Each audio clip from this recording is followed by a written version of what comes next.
أنا اليوم بهذا الفيديو بدي أشرح لك عن 3 أنواع من الكتب في حال قررت أنك تنزل على السوق وتشتري كتاب.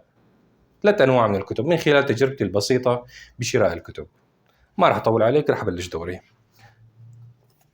النوع الأول من الكتب هو الكتاب اللي لما تنزل على السوق أو مثلا المكتبة بدك تشتري، بتشوف مثلا عنوان جاف، عنوان مثلا مثلا هذا الكتاب اللي أنا جايبه كتاب اسمه الحضارة الإسلامية والحضارة المادية المعاصرة، عنوان جاف، لكن الكتاب تفتحه وتقرأ فيه محتوى علمي، يعني مفيد لأهل الاختصاص. تنزل على السوق فيك تشتري كتاب ديني، كتاب في ميكانيك السيارات، كتاب في الطب، المهم من مميزاته محتوى أو عنوان جاف ومحتوى علمي، وهذا الشيء مفيد لأهل الاختصاص.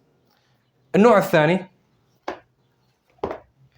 الثاني هو الأعمال الأدبية، عمل أدبي، قصة أو رواية أو سيرة ذاتية.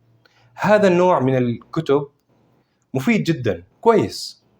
أهم ميزة فيه أنه يساعدك أنه تسلي عن نفسك، يعني تضيع وقتك.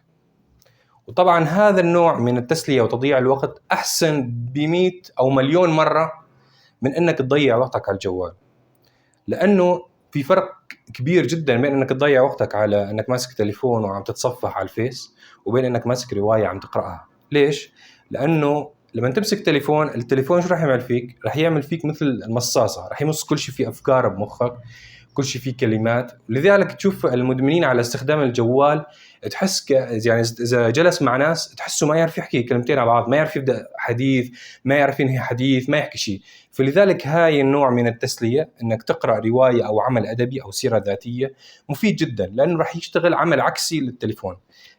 إذا قرأته راح يصير عندك مثلا قدرة أفضل على مثلا صياغة المفردات الأدبية، الكلام، راح يصير مخزونك الأدبي عامر ومليء بالكلمات، وهذا الشيء عكس اللي يساويه الجوال.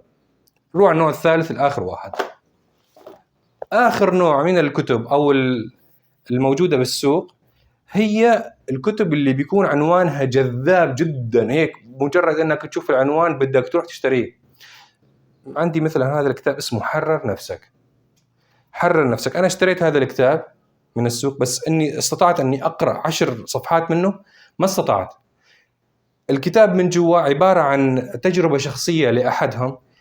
تكون أنت مثلا عايش بجو مثلا سلبي شوية، أو مثلا ما فيه هالإيجابية الكثيرة، تفتح الكتاب بتشوف الإيجابية فيه 100%، وهذا شيء يسبب لك صدمة، انه تحكي معقول انه انسان بهالقوه هاي يحسن انه يغير من نفسه. فالكتاب يتسم بعدم الواقعيه ابدا وعدم المصداقيه. فلذلك اذا شفت هذا النوع من الكتب بالسوق او بالمكتبه فلا تشتري. تشوف العنوان جذاب لكن محتوى داخله، يعني اذا بدك تشتري كتاب مثل هذا وبدك تقراه بدك يمكن 20 او 30 يوم لحتى تخلص 200 صفحه. انا هاي تجربتي الشخصيه، وشكرا على المتابعة.